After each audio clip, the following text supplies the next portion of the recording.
Well, what is going on, everybody? Welcome everybody into the Hump Day Hotline on the Buffalo Rumblings Vidcast Network. Are we supposed to say that it's presented by Picasso's Pizza still? Yeah, let's go for it. Presented by Picasso's Pizza. Treat yourself to the most flavorful pizza on the planet. The planet. Planet. No longer game day. Picasso's, we are Buffalo Pizza, shipping local and nationwide. Order online at picassospizza.net. My name is Joe Miller. I'm one of the hosts of this here Hump Day Hotline show. Hump Day! Spence is not with us. Sterles is with us tonight. Sterles, for the girls, it's been a minute that we've hung out together. How you feeling? Welcome. Yeah, man, it's been a minute, but I'm excited to hang out with you. I'm not excited to talk about the Bills. I'll tell you that right now. You want to know something, Joe? Let me tell you how great the last few days have been, to be honest. And this is a true story. I don't know if the fans out there, if you guys got time for a story, but I got one for you. So I'm driving home, right?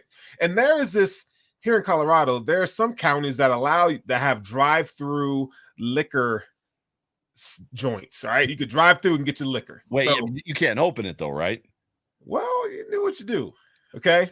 Now, so, and I kid you not, this guy, I see him all the time. His name is Apu, like The Simpsons, right, Indian guy. And he knows when I come through, he knows to have that Snoop Dogg ready for me. Okay. So I get there but it's red. Okay. So I get there. He's like, man, I don't even have any for you. I was like, what? He goes, but I got something that I want you to try. So he gave me this 19 Crimes Snoop Dogg. Okay. White wine. So I'm like, I can't. I mean, if he's going to pick it out for me, he's probably just one of my sale. So I'm going to drink this on the show straight out the bottle. That's how I'm going to celebrate this here night, this here Bills. I don't know what we want to call it, but I feel like I need some wine. I'm going to enjoy some wine with you and the rest of the fans out there tonight. So I will be drinking wine out of the bottle. Well, like tipping the bottle straight up? Like this. Straight up. It is Hump Day. It is Wednesday. So we're that much closer to Friday. And I've got all kinds of things to say about that. But before I do, so everybody that's in the chat and climbing in, and for those of you that are listening in podcast form, welcome everybody to the show. We are Super Chat Live. Please please subscribe. If you're watching on YouTube right now, please hump that like we just enjoy saying here on this program and have said for I don't know what 2020. I think it's been going on for like 3 years now, which is crazy, and it's been a ton of fun. Generally, the vibes are better than what they're probably going to be right about now because this season and we're going to talk a lot about it. We're going to try to not be negative. We're going to try to be practical, pragmatic, realistic. Spence called us all to be realistic last night on the code of conduct. But I know we both have some opinions, but however, getting back to what your Snoop Dogg. So I've never seen Snoop Dogg wine. Yeah. But you also introduced me to peach moonshine. Absolutely. I did. Now my wife calls me a mixologist. I'm not a mixologist, but I do like to experiment and mix drinks and stuff like that. So summertime, I generally drink beer, and then I can't drink beer generally in the wintertime, although I am drinking a Modelo right now, but I'm gonna have to run out. My wife loves wine. She's not a what's the word? She's not a bougie wine person. Like, she doesn't have to be expensive. So an $8, $12 bottle of wine is right up her alley. We'll have to crack open it. So you've taken a sip. How's the first sip? Oh, hold on. It'll do. It'll do. For tonight, it'll do. For what's happening during this show 3 days after what we watched on Sunday. So we'll just crack the bottle right open. You see that banner at the bottom of the screen? So ooh. I've done a show. I've done the Overreaction show. I've done the Phoenix show, and I'm coming out of it. So I've had the chance to talk about it twice. So I've had some cathartic conversations. I think this might be the first time you're going to be able to get some of it off your chest, right? Yeah, man. Yeah. So, yeah. Oh, man. And where do you begin? If you guys out there, if you watch, our Friday night show, the Chop Up, you will know that I said, coming to this game, this is the one I was nervous about. Yeah. I feel like the Bills now statistically they have a 5th ranked run defense, but I said to me they play like a run defense that is middle of the pack. Mm-hmm. I've all year been hammering on the Bills don't have enough weapons from the wide receiver room. Right. And all my fears came to fruition on Sunday. They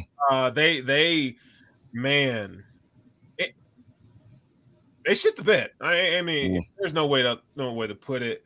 I think when you focus so much on Josh Allen himself and he has to do everything, it's a problem, man. It's a problem. So I just felt like they didn't live up to performance, and I felt like the better team won. And they, we all know when you lose playoff games, it exposes all your weaknesses all in one.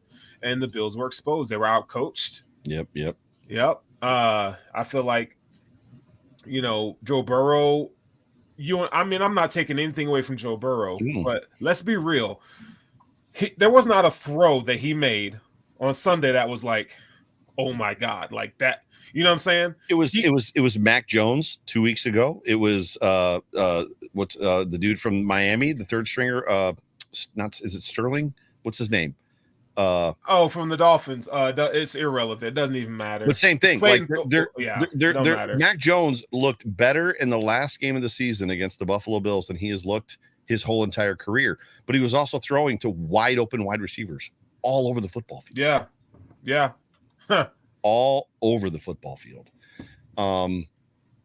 There's something to be said for this defense. I had a good conversation with a Bills beat reporter yesterday, and more conversations have been kind of coming out on WGR, which, we can talk a little bit about just some of the things that I've heard that I've liked. I'm not going to get into the stuff necessarily that they've said that I, necessarily don't, that I don't agree with.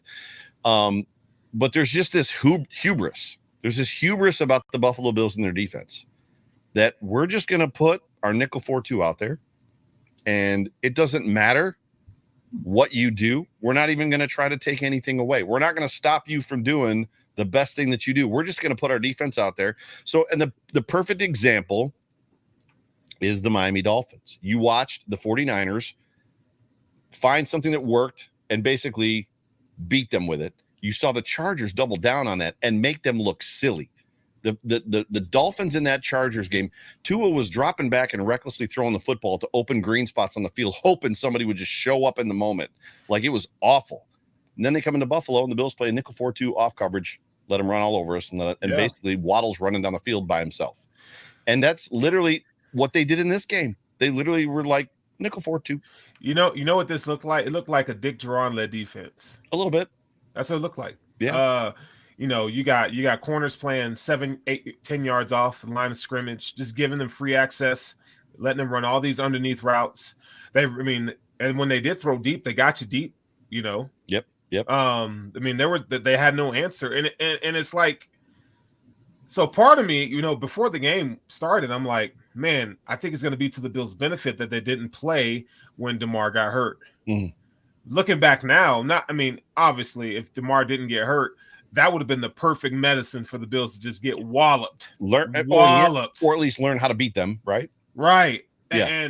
And the fact that they came out with their first possession and scored a touchdown tells me that you learned nothing. Right. You came out with the same game plan. You had to. You learned nothing. That's my frustration. You go to the playoffs, the defense doesn't show up. Name a playoff game outside of Lamar Jackson where the defense has shown up. You can't do it. You can't do it. Yeah, you can't do it. That's a problem to me. Yeah, that's a major problem. I think what's amazing about it is, and I think I heard Joe Marino say this today. And Joe has been very critical of the Bills' defense, their tackling ability, just what they've done over the last couple of years. Like, Joe has not really held back. But Joe made a very valid point this morning when I was listening to him. He said that, the Buffalo Bills, they trot their defense out there. And the idea is, we're going to make you go 10, 12, 13 plays down the field. and not make a mistake or not and not get into a couple incomplete passes or a couple no gainers, whatever, which when you're playing the Bears, when you're playing the Patriots, when you're playing, I don't know, pick a team out there that's not exactly overly great, a team that they've had to play this year that one of their 13 wins, that works. Yeah. When you play Pat Mahomes, and I know they beat Pat Mahomes, but we had Von Miller, right? And there was a little bit of gaming going on in that Bills-Chiefs game. They did scheme for the Chiefs. That's a game that they put a little more into, right? Is that fair to say that it seems like that they game plan more for the Chiefs than they did the Bengals, right? Yeah. When you play Joe Burrow, when you play Jalen Hurts, when you play what looks to be now Brock Purdy and the weapons they have, these teams are going to be like, bet. Yeah, they're gonna make you. You want me to go 13 plays on the field? Yeah, watch this. Watch me. With ease. There was nothing. There was nothing. There was no pass rush, no pressure. In the first two drives for the Bengals on Sunday, they had one negative play. One. Where like everything else was a positive gain, and I think the one negative play was a no gainer. It wasn't even -2. It might have been -2, but everything else was at least 2 to 5 to plus yardage. Like I can't remember how many. It was like 20. I can't remember how many plays it was. It was a ton of plays. They had like 145 yards, 2 touchdowns, 1 negative play, and no incomplete passes. This is trash. Do you buy into? There's a lot of people, and I want to live in that space of being empathetic and compassionate. And I'm setting you up with this question a little bit, and not for a bad way. Do you buy into the emotional, like they were just at the end of the emotional rope, like everything that they had gone through the season, all the stuff, all the way in this, because they were ambassadors for the city at the Buffalo shooting, Kim Pagula, obviously Dawson's brother, the snowstorms, John Murphy, which was not widely publicized, had a stroke, and then obviously DeMar, and I'm going somewhere kind of with this, but everybody points to the DeMar piece. Do you buy into that they were just at the end of their emotional wick, that like it was over? They're human, so I mean, I would say it has an effect, but you were out coached. I would say give that 20%. You were out coached 80%. That's what it is. Because if it was the freaking Cardinals, you would have mopped the Cardinals up. Yep. DeMar Hamlin or not, Kim Pagula or not, you would have beat the snot out of the Cardinals. See, and you're 100% right. And that's the hard part for me is it's like, okay, they watch on Saturday night. Even if you were like, oh my God, we've all been there. Even if you love your job, there's times where you're like, you love your friends and there's plans tomorrow. Right. You just don't. It's been busy. It's been this. It's been that. Mom's been sick. Whatever it is, and I just need a break. Right? I don't want. Yeah. It's not that I don't love you guys. It's not that I don't want to hang out with you guys. I'm just at the end of my emotional rope. I need some downtime. Even if they were there, watching Pat Mahomes go down injured, come out of that game, they won it, but that had to be like, we're one game from the Super Bowl tomorrow. If we win tomorrow, we're going to the Super Bowl, because as much as they're saying Pat Mahomes is going to play this week, I highly doubt it. Like he's playing. I have never seen anything more uncomfortable than watching Pat Mahomes throw off his heel. He's playing. He will play. Throw off his heel, right? You saw it. He will play. Yeah, I know. It looks bad, but he's going to play. They're not going to win, regardless, because he's not going to be healthy or not. I don't think they're going to win. Right, but this is going to be worse. So, from an emotional standpoint, for me, like that should have been like, oh my gosh, like people texting each other. Are you watching this? Like, holy crap, yada yada yada. Like, we just got to take care of business tomorrow. The other part, and this is where I was setting you up.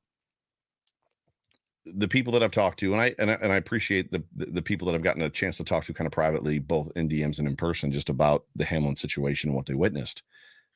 The Bengals witnessed the same thing. So anybody that's like, it's different though, because it's one thing. I got you though. It's one thing when it's like the Bills are family. It's one thing when it's somebody like that's like. But you listen, different. You listen to former players talk. Former players were shook by the idea that a player died on the field. Yes, he obviously came back and, we won. He won because he's alive. But the fact that like former players that I've talked to, and we've heard former players on ESPN and NFL Network talk about the fact that like, I'm shook to my core. Like this is the same, bro. As much as you sign up for, I'm going to lay it all on the line. You never expect to lay it all.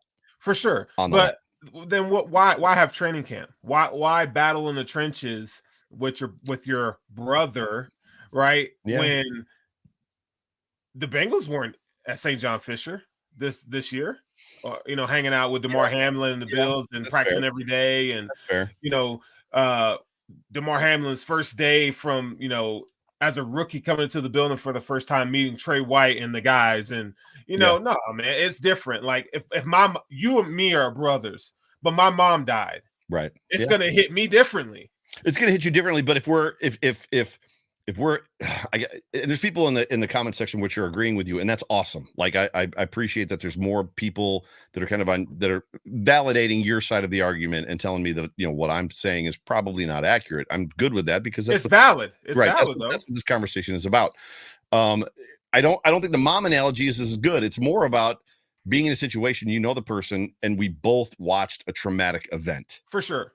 But right. We both witnessed it. Now you knew the person, you're close with the person, but I watched this traumatic event too, which now you're telling me that I might not go home to see my family.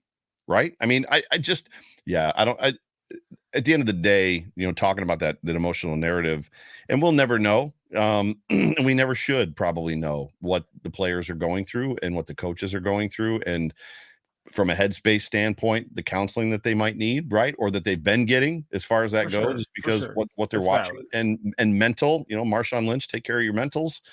Get your mentals right first. And there's an aspect of continuing to pray for them, the whole entire organization and the entire team, top to bottom, players, and obviously Kim Pagula and John Murphy and everybody else involved.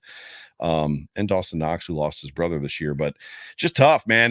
But at the end of the day, to wrap up, to put a small little bow on this piece of thoughts on the game, I think you're right. I think it comes down to all that stuff probably played a role. Yeah. But you cannot get past, right. You cannot get past how outcoached they were. Yeah. Wildly outcoached.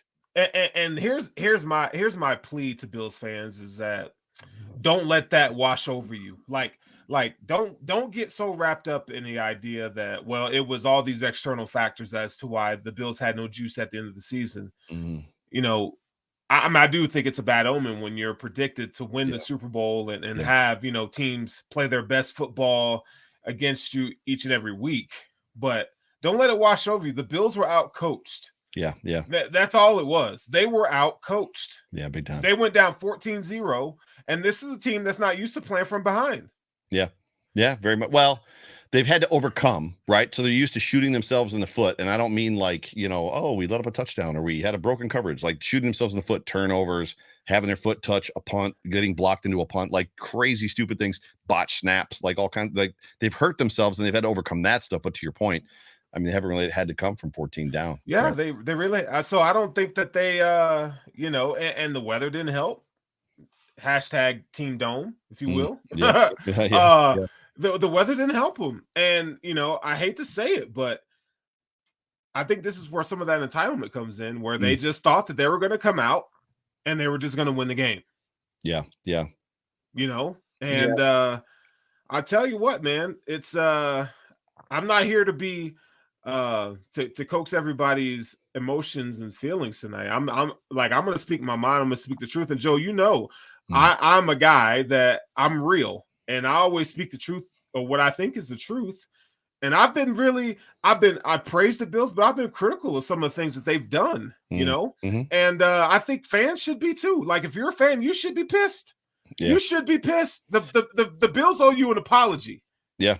They do. Yeah, a little bit. And it brings up a good segue to the next topic, which, and I texted this to you. It's amazing to me, and I may have said it somewhere, I don't even know.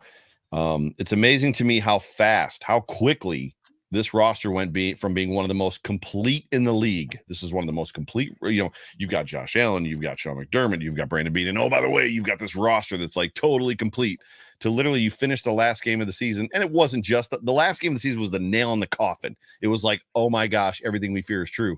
Literally the last game ends and it's like, this roster's a problem. It's hard to believe how fast that happened. Do you agree? See, I always felt like the roster, yes, it has depth, but it doesn't mean it's good depth. Right. But that was the thing. Like, everybody thought we did have good depth, right? Yeah.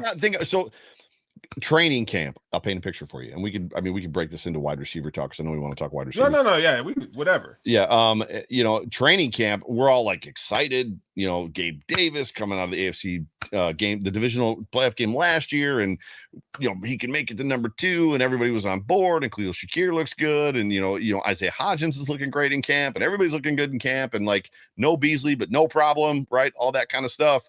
And then the season starts, and like the first 5 games, it's kind of working. I mean, we've got some stuff. There seems to be some creativity, and there seems to be some good play design and stuff like that.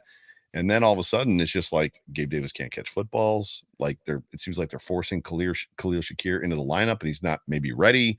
He's clearly not able to block. They have to call back John Brown, and they call back Cole Beasley, which all of us were fine with. It happened so fast. And exactly. Jay Spencer King says Gabe Davis is not a wide receiver 2. And I was upset at the beginning. I don't know if I think you and I talked about it. I think we rocked about it a little bit. Like, I don't know how you go into the season with 3 boundary receivers, one of them being Jake Kumerow. Like, you're going into the season with 4 slots, 3 active on game day, and 2 boundary receivers in Gabe Davis and Stephon Diggs. And I was just like, what? Man, right? Dog. Like, so, and then this happens, and we should have saw it coming, right? Yeah, I think and I'm not. I'm not the Bills prophet. Okay, I'm not coming here saying this, but I will tell you this: that Joe, you know this, that I've been clamoring for Bills to spend assets on offense for the past 3 drafts. Yeah. You've got to put weapons around Josh Allen. The way that Brandon Beane is trying, or was, I don't know if he's going to change the philosophy, or what they were trying to build the team on the defensive side of the ball, then that's the old way. It's the old way of building a roster. And how are you going to go toe to toe with Jamar Chase and T. Higgins? How are you going to do it? How are you going to go toe to toe when it was, Travis Kelce and Tyreek Hill, or Jalen Waddle and Tyreek Hill, or they insert top offense as you will. I'm not saying the Bills are trash on offense, but Josh Allen covers up a lot of deficiencies. Yeah. It's the Patriots way, the way they built their team. They got Tom Brady. They want to spend all their assets on defense. You look at the Packers. They got Aaron Rodgers. They want to spend all their assets on defense. And you know what? They got exposed, and rightfully so. I just don't know how you get here. I mean, it's just. What do you mean you don't know how? It's clear. It just showed you. So how you get here. I even got duped into there. So I've been screaming, and and Spence will tell you, he's in the chat, and you know me well enough, and we've talked a lot. I've been screaming for years, like that the rotational defensive line thing doesn't work. It's a luxury that we can't afford.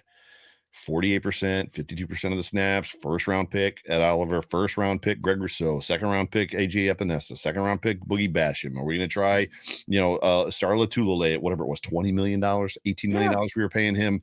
Daquan Jones, which was a nice fit. Harrison Phillips he was a second round pick, right? Wasn't Harrison Phillips third round? I think it was third round pick somewhere around there. He was supposed to be the heir apparent to Kyle Williams, and like all these things, all these misses, like all these, and then sprinkling in guys that they're just going to bring in as cheap free agents. And they had me duped. Like literally halfway through the season before Vaughn got hurt, I was like, it's working. Holy crap. It's working. And then as soon as Vaughn's gone, as soon as the 33-year-old future Hall of Fame veteran is gone, it's no longer working. We know why? You want to know why it doesn't work?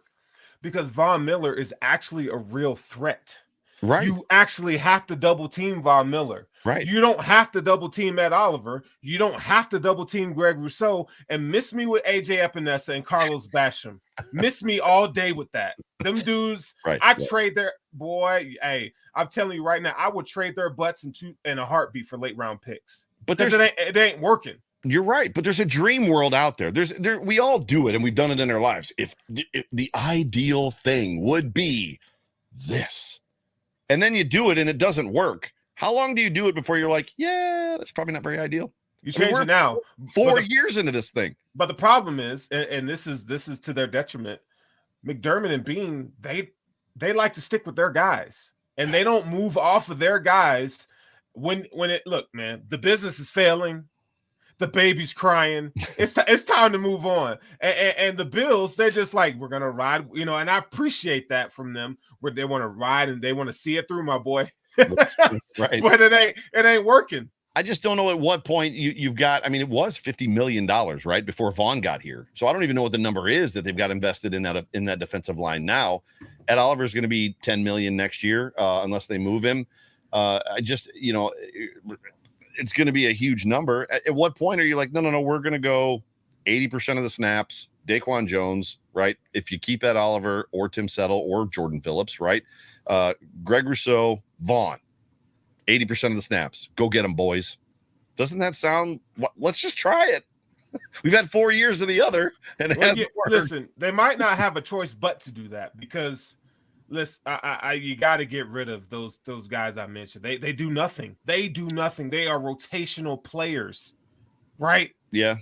I'm not paying that Oliver for another contract. I'm just not. You're paying him $10 million next year, 10.7. Yeah. After that, bye. I don't know. Can you see the Bills paying him 10.7 next year for the production what? he gave us? For what? A splash play every now and then. Name a game that Ed Oliver has dominated in his career. I can't find one. Dallas Cowboys on Thanksgiving, and probably the Lions game this year were probably two. Okay, he had about three splash plays on Thanksgiving that were really good. Right. But I'm good. Like, give me somebody. I'd rather have somebody who's more disciplined and run fits. Give me that. Yeah, consistently. There was conversation about the Bengals, Trey Hendrickson, and who's their other guy on the other side? Oh, it just escaped me. But their other end, about how disciplined they are. That while they're not like Von Miller, they can get to the passer, but against Patrick Mahomes in film study, they've just been so disciplined to not get fooled by anything he's doing. They just get to him and they make it work. To your point, it's just we're a little all over the map. We gotta look, man. This is a great conversation. Let me tell you what this feels like. It feels like, man, I'm gonna tell you, it feels like the parents are getting a divorce, and they've been fighting for years and just hadn't really told us.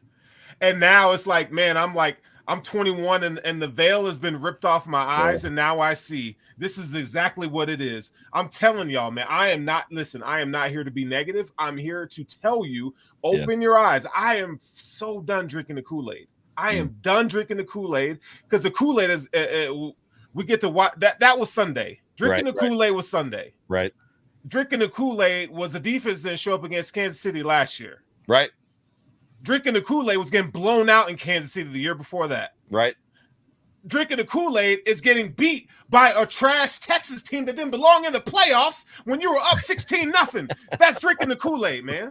Get out of here. I'm done. Get out of here with the Kool-Aid. Bring me the Snoop White wine. Get out of here with the Kool-Aid. I need another drink. On my Wake Up Wednesday program on the Overreaction Buffalo podcast that I've started doing, I did the best that I could to address Brandon Beane about the topic that we're going to talk about next. Okay. And we're running through these topics, so we might have to take some comments from the crowd. Where's it at? Oh, maybe not. Maybe I didn't load it in there. So we'll just go without a topic and we'll just bring this up. But I was like, we hear all these situations about it being a business, right? So pick a situation. Isaiah Hodgins. Hey, we drafted you. We got you through 2 injuries. Kool-Aid has been peed in. Marley's Monet. Marley's Monet. Is it Marley's Monet? Yeah, that's my girl. She said the Kool-Aid's been peed in. Sorry we had to release you. It's just a business. We waived you, and then he gets picked up by the Giants. Just pick a story, pick a person. Kyle Williams. It's just whenever they have to let somebody go. Hey, it's not you, it's us. Salary cap. It's just a business. Brandon Beane's, and we're going to talk about the pressers. Brandon Beane's press conference. He said, we're going to have to not sign some guys. We're going to have to maybe make some moves. Some guys are going to have to go. It's not that we don't like these guys. We love these guys, but it's just a business.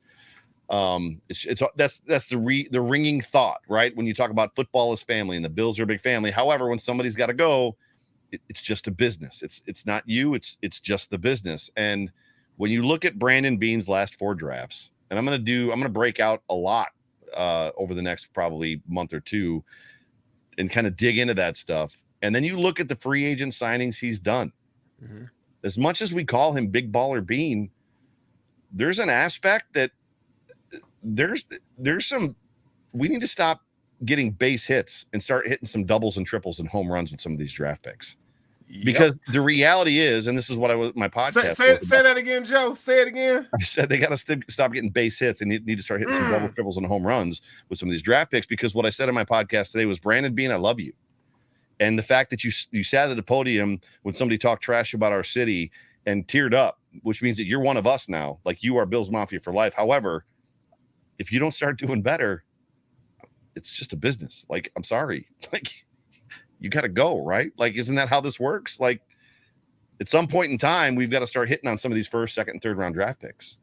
Yeah, and when you draft a guy like Terrell Bernard in the third round, what? Nobody wants to talk about that one. It's because you can't get around Kaiir Elam sitting most of the year, a first round draft pick. Yeah, I mean, this is. Let me tell you something. And we were texting. I said, hey, this coming draft is going to be the most pivotal draft to this franchise outside of drafting Josh Allen that the Bills have had in years. And if they don't get this right, we are screwed. Yeah. We will be the Packers of the East. I'm telling y'all right now. The good news is it's not all lost. It's not all despair. There's opportunity. One of those opportunities would be if you look at the wide receiver room, right? So we already know that this wide receiver room, as we have it currently established, is not good. And listen, everybody knows that I'm an Isaiah Hodgins stan. Everybody knows that I'm friends with the kid. So if that makes anybody mad, I'm sorry. But Isaiah Hodgins was bounced from this roster for Khalil Shakir. And that's who they kept. They maintained Khalil Shakir on this roster because they didn't want to lose him. So they took a chance, right, and tried to get Isaiah through the system a couple times too many, one time too many. He walked to the Giants and seized a number 2 wide receiver role. Took it. 80 yards a game, 100 yards a game, touchdown every game, like production with Daniel Jones as his quarterback. But here's where I'm going with this. I heard Jeremy White say today when I was on my way to the gym. He was talking about the fact that you look at what the Bills have. So one of the things Brandon Beane said in this press conference was, we're going to have to find some inexpensive free agents. One of those is on your doorstep, wanting to come back in the house, Cole Beasley. This is better. This is a better place than Dallas ever was. Tampa was nothing like it. This is the only place I want to play. If they want me, I want to be here. Whatever it's going to take, let's do this. Let's come back together. So you immediately put Cole Beasley back in the slot because that dude has not lost a step, period. And there's probably people in the comment section that don't like that comment, but he really hasn't lost a step. But here's what Jeremy White said. He wasn't talking about that. So that's one sure. You shore up the problem with the wide receivers right there, number 1. So that's the first one. Second one, all they got to do is find a number 2 wide receiver. If they find a legitimate number 2 wide receiver, even if they draft him and slot him right behind Stephon Diggs, Beasley is back to your number 3 in the slot, and it puts Gabe back at 4. And we already know how dangerous Gabe Davis is as a number 3, number 4 wide receiver, right? So when you look at that from a weapon standpoint, there's potentially a relatively easy fix. I think I saw the tweet today that Corey Davis, the Jets were talking about letting that kid walk, like as a cap casualty, okay, give me that guy, right? No, F that, bro. Listen. They need to actually be serious about the draft somebody. I don't want Cole Beasley. I don't want Corey Davis. No, Beasley's done number 2. Beasley's done number 2. Slot guy. They got a problem in the slot. They got a problem at 2, 3, 4, 5, and 6. I don't want some retreads. Give me a rookie wide receiver and develop him. Show me you can develop him. That and is what I'm talking about. You know what I'm saying? You can do that and. I could care less about 5'8", 5'9" Cole Beasley in the slot.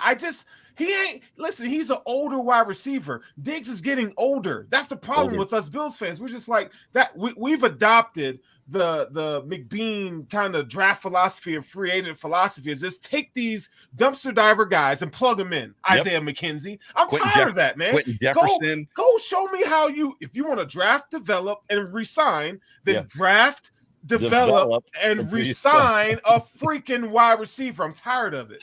Dude's preaching. Talk about it. Quentin Jefferson, Vernon Butler, all these guys. Those are the guys that you're talking about. Yeah, right? Yeah. Believe it or not, Jordan Phillips, Shaq Lawson. I mean, they're just.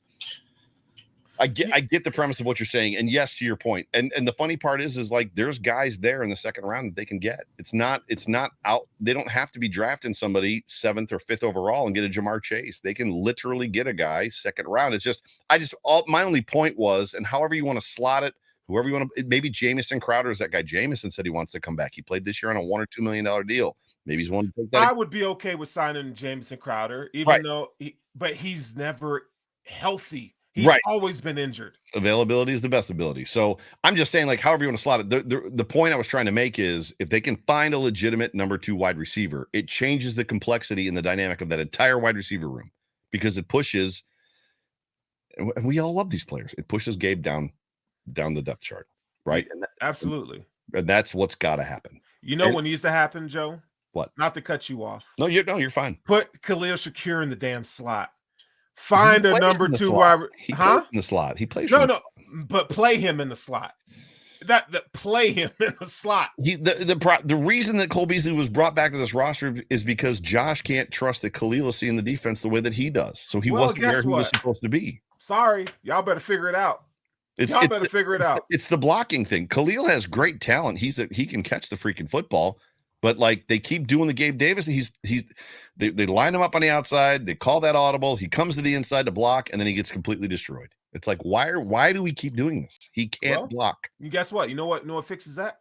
Have a passing game that's based off of rhythm instead of throwing it down the field all the time. Get the ball out of your hands. I mean, we're making this like it's hard. I'm tired of making excuses for them. Put Khalil Shakir in the slot, draft the Jordan Addison or Quentin Johnson or somebody at wide receiver number 2. Hell, you can even get a Rashee Rice or Jalen Hyatt. Like, there's guys there that you could draft. Right. Get 1 or 2 of them, please. Get the right. Call Mike Tomlin and find out which one is the one. You got a relationship with Mike Tomlin. Y'all were boys in college. Call him up because Mike Tomlin, Spence and I have talked about it, is a genius when it comes to drafting wide receivers. Seriously. That dude just knows that one right there. Like, think about all the people that have gone through the Steelers. Yeah. And you think, well, Ben Roethlisberger made that guy. Nope. They're pretty good. Like, they're good wide receivers. Guess what? I called Denver.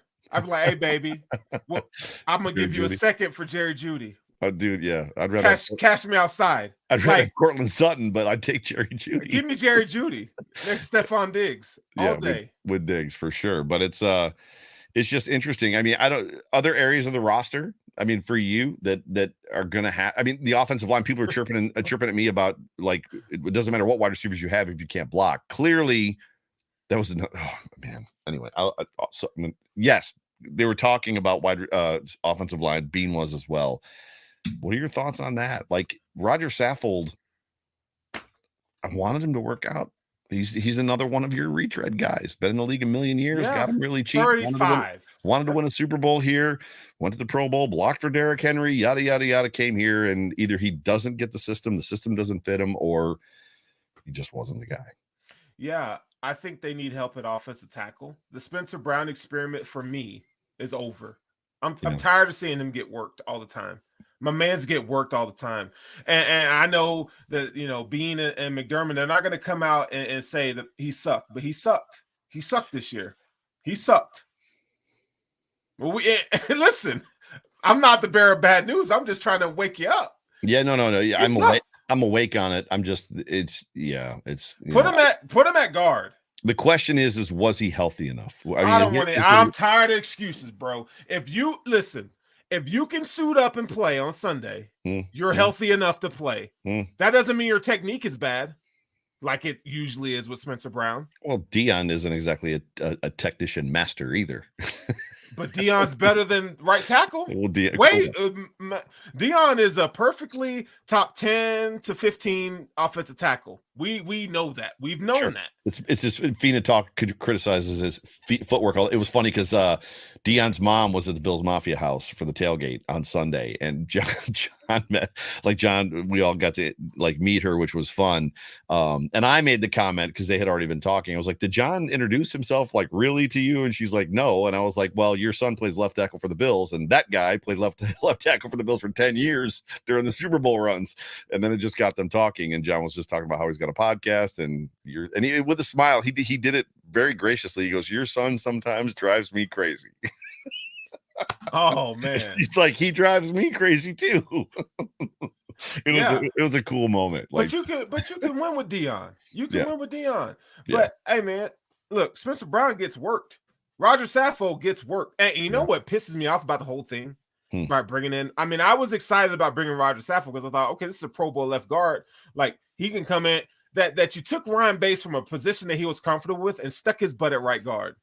Yeah, left guard. He was really way better at left guard. He was way better at left guard. Super. That was John Fina talks about that too, and so does Jerry O, and so does Ruben Brown. Just about moving left to right. As much as this, that's hard. We haven't seen it actually with Cromer. We saw it more last year. Bobby Johnson, right? With Bobby Johnson, where it's like, oh, left, right, doesn't matter. And Fina, Ruben Brown said it. Ruben Brown said when he was the Buffalo Bill, he was a left guard, and when he in Pro Bowl, however many times, and when he went to the Bears, he was like, I'm going to remake myself. I'm never playing left guard again. Played right guard, and he said, I felt like I was like on another planet. He goes, and it got to the point where in preseason, they were like, we might have to cut you.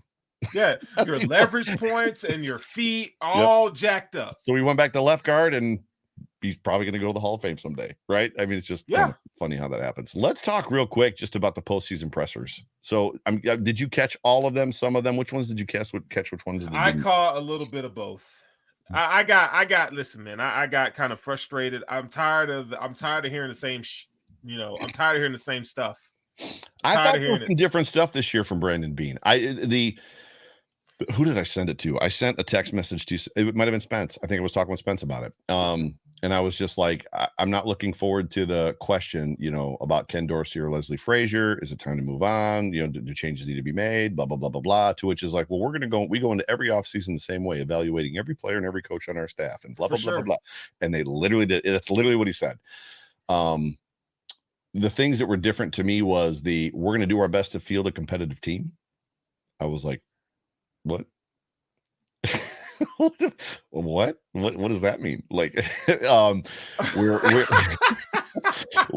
at 205 right now, the salary cap. We're anticipating it to go 225, 230. We don't know what that number is. However, we're at 240.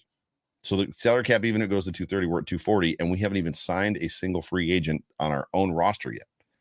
I'm like, oh, it's like he was not painting a happy picture at all. So yeah, what was it? What stuck out to you from the Brandon? We'll do both of them. With the Brandon Beane one, what stuck out to you? Oh man, it's about. I like the fact that Brandon Beane saw what we saw as fans, right? He after week 5, the team, like the offense didn't look right again. It looked the same. But the hard thing I have is the fact that they knew it and they didn't fix it. Right. The fact that you, Brandon Beane, went out and got Nyheim Hines and didn't use him. Mm-hmm. The fact that you got Dean Marlowe and didn't play him. Mm-hmm. Why? Right. The fact that you spent all that damn money on Von Miller. I know he got hurt, but you put him in a rotation, knowing that we were weak on the defensive line. Those are the kind of things that frustrate me. Yeah. You know what I'm saying? Knowing that, like, if you go back, I mean, I hate to do this, but no, you don't. I listen, outside of the Josh Allen draft, okay, where they got Josh, Tremaine, Harrison, Taryn, Wyatt Teller. Listen, man, you got Dawson Knox, and Ed Oliver is to take a defensive tackle at 9. Ed Oliver really hasn't done much for you. Mm-mm. Cody Ford is a wash. Bosan Joseph in the 5th did nothing. Mm-hmm. Jaquan Johnson is a role player. Like, get out of here. He hasn't done anything. In 2020, AJ Epinesa, why? 2nd round, yep. Zach Moss, 3rd round. Why? Gone. Gabe Davis, 4th round. That's value. Yep. Jake Fromm in the 5th. Okay. And then 21, Greg Rousseau. You missed a big one in the 6th. Listen, I know Isaiah Hodgins. I know that's your guy. You can't not say it. He's no longer with us because we don't know yet. We don't know how good he is yet.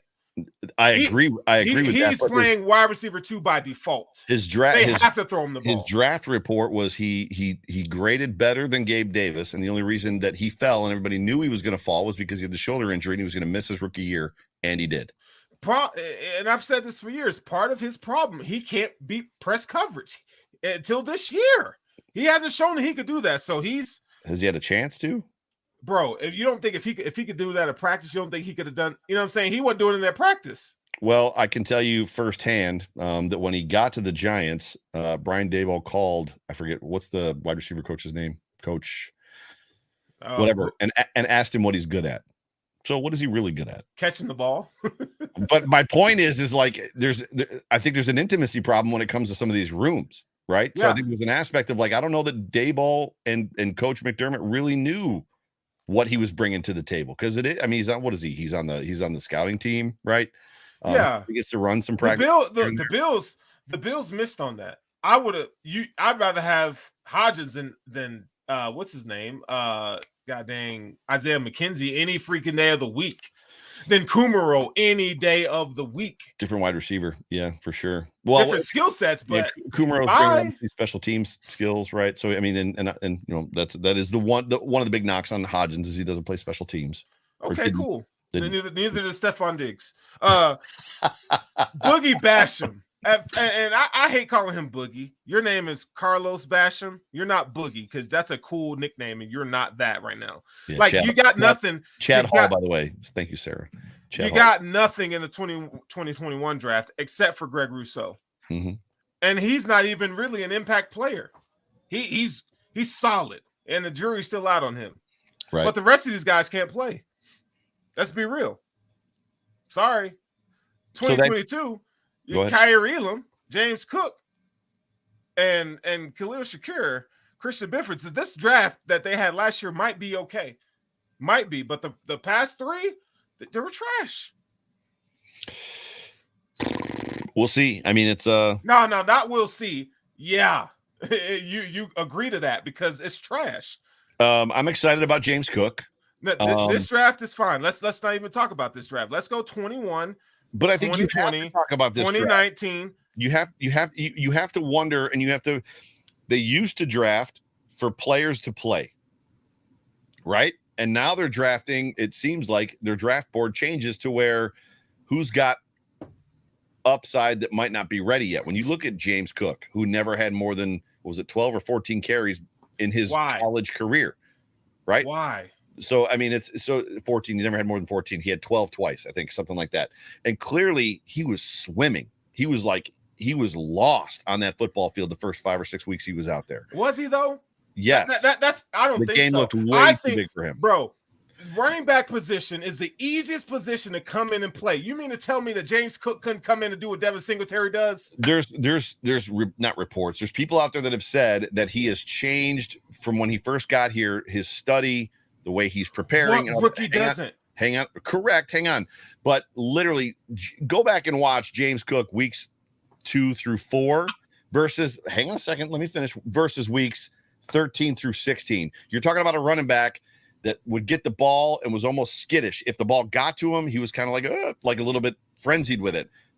At the end of the season, James Cook was that guy that when he got the ball, if the hole wasn't there, he'd wait. And then he'd find his hole and he'd dart through it. Like, he is a completely different player now than he was at the beginning of the season. My point is, why are they drafting guys that aren't going to make impacts now? Why is their board changed to, we're going to take a futures guy? Because they don't know how to develop. That's the problem. You mean to tell me that Carlos Williams is better than James Cook talent, skill-wise? No, not even close. No. But Carlos Williams played because they needed him to play. They needed James Cook to play, but they didn't play him because, he wasn't ready. Bull. That's bull. You can't develop. Put him in they got Nyheim Hines, and they showed you they don't know what to do with the pass-catching running back. 13 plays, yeah. James Cook specializes in catching passes. Open your eyes, people. Yeah, they showed you that they don't know how to handle cool toys. The narrative that's got to die for every NFL fan of every team is when GM or head coach says what Brandon Beane said. I fully expected that once he got in the system and learned the playbook that his touches and that we would begin to use him more. Maybe it was McDermott. One of them said that. Like, I expected that when he got a handle on the playbook, he'd be good to go. Meanwhile, Christian McCaffrey gets traded to the Niners, plays that week.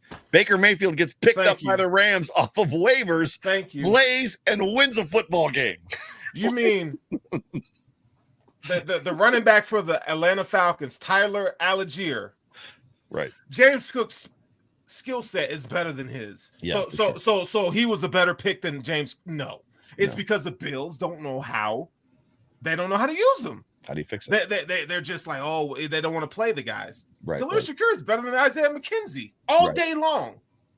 Put him on the field. There's no. I'm just sorry. I'm just not buying their BS on that. They screwed it up. Screwed it up. Fair. It's fair. I mean, it's any other pressers? So McDermott. What, anything from McDermott's presser stick out to you? McDermott, man. This is the most negative that y'all have ever seen me. But I'm just speaking facts. You said you weren't going to be negative. I'm just telling the truth. Okay, McDermott. What brings me to like is for you being a defensive minded coach. Mm-hmm. You guys sure do know how to blow a game in the playoffs. Like, are you the one that signs off on Leslie Frazier's, game plan? Like, you're the CEO, right? Like, if you're a defensive minded guy, and when Sean McDermott was the defensive coordinator for the Eagles, he had I remember he had some good game plans when he was defensive coordinator for the Panthers. He had some good game plans. Mm-hmm. He had some bad ones, but like, do y'all remember when Sean McDermott took over the play calling duties from Leslie Frazier a few years back? It was after the Browns game in 2019, I believe, because like all they had to do, yes, it was a very easy game. Yeah. Like, stop what they do best and you'll beat them, and they didn't. I needed him. I wish he was more assertive. I think he's the right man for the job. Wait, Leslie or Sean? Sean. Yeah, for sure. I think he has what it takes to be the guy moving forward. But I tell you what, a little shine came off of him and Beane this offseason. This with the results of Sunday, a little shine is worn off it. And look, man, I know that Andy Reid had his moment where he was getting the Eagles, to the NFC Championship game, but they were losing. And I'm telling you right now, like, if it takes another coach in here to get the Bills to where they got to go, then can we explore the options at some point in the next few years? Because I can't handle this losing in the divisional round. Name a time that it worked. That's what we all say. Joe. Name a time that it worked. Name a time that it hasn't worked. Barry Switzer did it. He took the Dallas Cowboys in 95 after they beat the Bills, or maybe 94. Was it 94 or 95? Whatever. Barry Switzer did it once. Maybe it was 93. I can't remember. One of the years Barry Switzer did it, and then they went to trash the Cowboys. I can't. Maybe somebody in the comment section can remember. I don't remember one time where a Marty Schottenheimer got fired, and basically, the next coach came. Even Zach Taylor. Zach Taylor took over for Marvin Lewis for a Bengals team that would make the playoffs and never get over the hump, and they went into the crapper. That's great. Garbage. John McVay is a guy that he was a young and green. Nick Sirianni, young and green. But they didn't take over for another guy. My question is who is a guy that couldn't get a team past like an Andy Reid, to your point? So Doug Peterson, who came in after Andy Reid? Like, they fired 2 or 3 guys before Doug Peterson took him to a Super Bowl, right? For sure. But Doug Peterson took it to a Super Bowl. Right. My point is, I don't know who that man is. But all I'm saying is, Sean, you got 2 years, and I'm done. Like, if you have these blunders, listen, man, 13 seconds should have never happened. No, I was there. I'm okay with the Bills losing. I'm okay with losing. Like, to Kansas City, well, no. I'm okay if you're in a shootout with Kansas City and you end up losing. Yeah. I'm not okay with 13 seconds, and I'm not okay with a team that's supposed or projected to win a Super Bowl and come out and lay an egg. I'm not okay with that. And neither should the fans be okay with that. That's the thing. When we had Tyrod Taylor, it was, well, who are we going to get that's better? Well, damn it, you don't know who you're going to get better until you go looking. Like, be looking, dude. Like, I get tired of that. Like, I'm in IT. Well, we've been doing that for the last 10 years. Well, guess what? Security has changed, and you need to change. Your servers suck. Do something different. I'm tired of it. Christians and the church. Oh, well, brother, oh, Johnny's been leading worship here for 15 years. Well, nobody likes it. He can't hit a note. He's 55 sucks. years old. He's Get bald. him out. And he He's listens wearing to a Stephen suit. Curtis Chapman. Get him out of here. I'm tired of it, dude. That was well said. Well stated. I'm that guy soon. I'll be 40 or I'll be 50. But you have skill and you look the part. And my wife keeps me young. Let's talk about, was there positives from any of the pressers that you heard? No. Nothing. All right. So I'm trying to end on a good note. Oh my gosh. No, you know what? Hey, here's a positive. Give me some positives. Make us feel good, Sterls. Here's a positive that, well, they don't need to hire Frazier or re-sign him or whatever. But right. I think there's enough with Dorsey. Like these guys, they want to be like they want to do good. They want to be great. If they're coachable, I think you can man, they can learn from this. Mm-hmm. I think Ken Dorsey can learn from this. Leslie Frazier, I think he's so old in terms of as tenure in coaching. He's not changing. Right. Sean McDermott is young enough in his tenure where I feel like he can change. Right. Like I'm not saying get rid of McDermott, but man, we got to start looking at it differently. We can't just be like everything they do is just right hand on the Bible. It's all good. Like I'm tired of that, bro. I'm going to be looking at them in a fine tooth comb because I'm tired of this. You're going to waste a generational quarterback that doesn't come around that much. Listen, when they talk about, people are now saying that Josh Allen is not in the same class as Joe Burrow and Patrick Mahomes. You're crazy. There are things that Josh Allen does that Joe Burrow and Patrick Mahomes cannot do. Like he is in the same class as them. Yep. The Bengals just have a better team. They did a little bit better than the Bills, and that's okay. But the Bills need to figure it out. So I think the positive note is I think that they can figure it out. They have everything they need in the room to figure out what they need to do to get better. And don't believe, I'm not saying they do, but don't believe the hype and, we're supposed to win the Super Bowl and all this BS. They got some stuff that they got to change. I think they need to change their philosophy, which can be a part of the process. You can change your philosophy, change how you do business, and still be part of your process. But the way that they believed was to build the defense and give Josh Allen, Cracker Jack boxes at wide receiver and skill positions and think you're going to win a Super Bowl. That ain't going to happen. So I still believe in offensive line, defensive line, build the trenches, which they need to do. But they need to hit on these draft picks. They need to say goodbye to players that aren't performing. Just be done.